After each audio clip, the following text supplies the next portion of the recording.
Hello, beautiful people. Welcome back to my channel. My name's Manuela, and yeah, here we go again with another episode of God's Given ... And as you can tell by the title of the video, today we'll be talking about God given favor.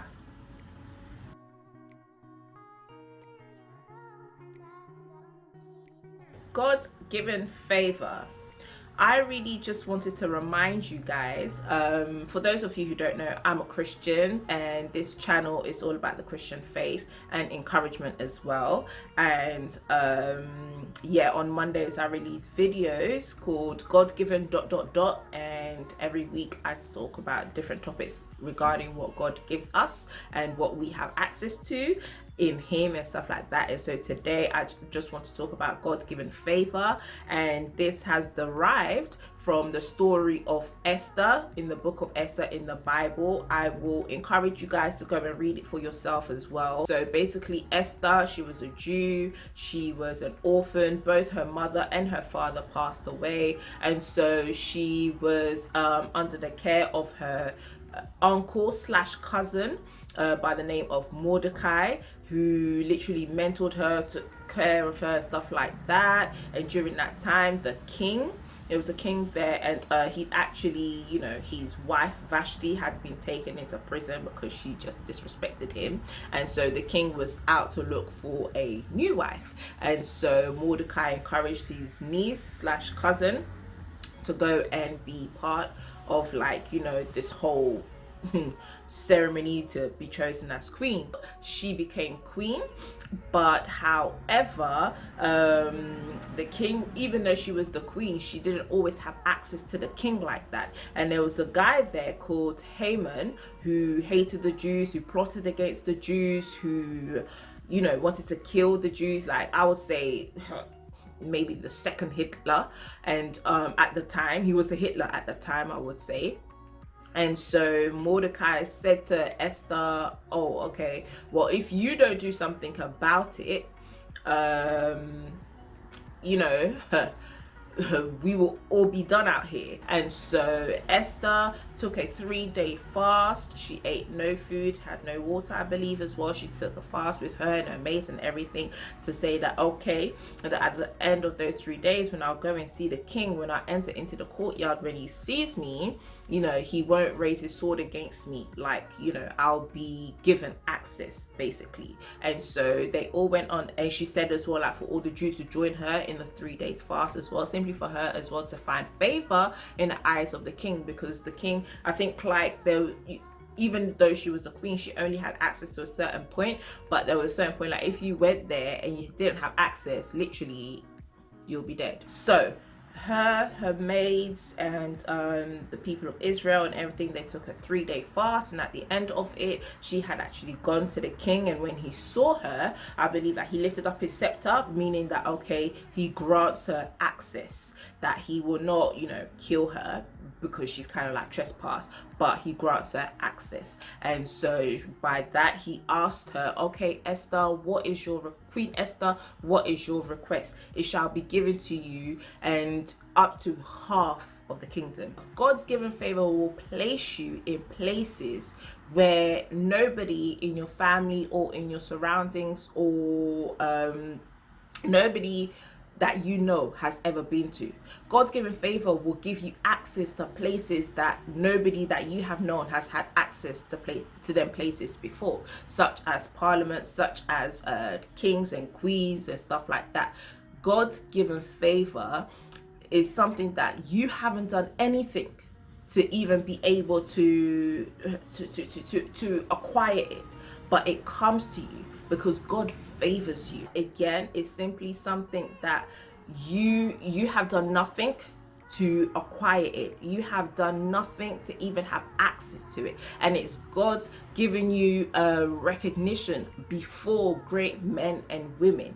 Is God placing you in situations, in places where nobody in your family, in your community, in your neighborhood, or amongst your friends have ever been able to be before. Is God giving you something special? He's favoring you. He put something upon you, and that even when you come before people, they will even say to you, okay, make your request known. We will be glad to give it to you. Just like when the king said to Esther, make your request known and it shall be given to you, then more than half the kingdom. You've done absolutely nothing. You've done no hard work. It's not that you've educated yourself, or you come from a particular family, or it's because of people who you know and stuff like that. It's got nothing to do with that, but it's basically because the Lord favors you. He gives you this, he gives you grace. It's a grace as well. Grace is, like we all know, is something that there's nothing that we have done to be able to acquire. It is given to us freely. And when God places you in certain position, he gives you favor so that you can shine your light, so that you can also be impactful, so that you can also be influential. And when he gives you that this favor, is for you to be able to turn and shift situations around. Just like Esther, if God hadn't given her that favor, like, her, including her and the whole of like the Jews at the time, would have just been killed. But God favored her after those 3 days of fasting. When she went before the king, basically that favor came into operation, and the king couldn't deny anything to Esther. And that's what God's given favor does to you. That when you walk into a room and you have all the CEOs and the executives there and all of that, because God favors you, everything that you ask, it'll be given unto you.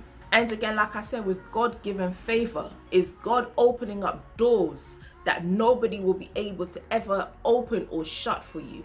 Is God giving you, like, basically sending you, like I said before, people, and being able to speak to them, and everything that you say touches their heart and says, yes, okay, I want to work with this person. I want you to be part of my team. No, I'm going to invest in your business. No, I'm going to really help you out and give you free counsel to be able to help you build up this project. That's what God's given favor does to you. It gives you access in unaccessible places. It's God opening up the doors for you and making things come to pass and making your requests come to pass. And it's God giving you recognition in front of great and amazing people. But however, with God-given favor comes also principles that we need to abide to. God will not just give his favor to just any odd person like that. You have to be obedient. You have to be a person of good character. You have to be a person of a good heart, because when we look in the book of Esther, we see that there's two characters. There's Esther and there's Haman. They were both part of the king's, part of like the king's royalty and having access to the king. They both had it, but Haman had a bad heart. He was evil, he was horrible, he was mean, and that cost him not only his life but the life of his family and all those associated to him and everything. But Esther, she was integral. She had a good character. She was wise. She was a woman of virtue, if I could say. And that with that, she was able to save a whole nation, a whole nation. And through her as well, Mordecai then came, the king then, this favor of Esther then spread onto Mordecai, and the king replaced Haman with Mordecai. Yeah, and so this is what God's given favor does to you. It gives you access into places, and in those places, because that favor is upon you, you are now able to bring other people in. But to be able to maintain and sustain that God-given favor, you need to build your heart. You need to build your character to be a person of virtue, to be a person of integrity, to be a person of truth, and to be a person of character, so that favor can continue flowing and flowing and flowing. So as you go about your day today, and as you go about your day throughout this week, keep that in mind. God's favor is upon you. With this God favor, that doors will be open to you that answers of which will be of good testimony will be given to you, that the Lord will put you in places where you have never even imagined yourself to be in before, that he will bring you before kings and queens and presidents and prime ministers and stuff like that. So what? So that you can be impactful and you can be influential. And that God-given dream that the Lord has given you, with those God-given ideas and everything, you will now be able to put them in place, come up with new regulations and policies to be able to help people in your communities or even in your family, whatever it may be. I pray that the Lord does this for you and does it for me as well. And like I always say, if this video has blessed you, it's been an encouragement to you, and it's been an inspiration to you, please feel free to share it with your loved ones, with your close ones, so that they can also be blessed. And I just pray that during this week we walk in the favor of God, we operate in the favor of God, because the favor of God is there. And I just pray that the Lord pours it out upon you and me. And if there's any testimonies that you have, feel free to message me, to email me. Everything will be down below in the description bar. And I'm just going to end it here for today. I wish you a wonderful day, night, evening, dawn, wherever you are in the world, and I shall see you in my next video. Okay, bye guys.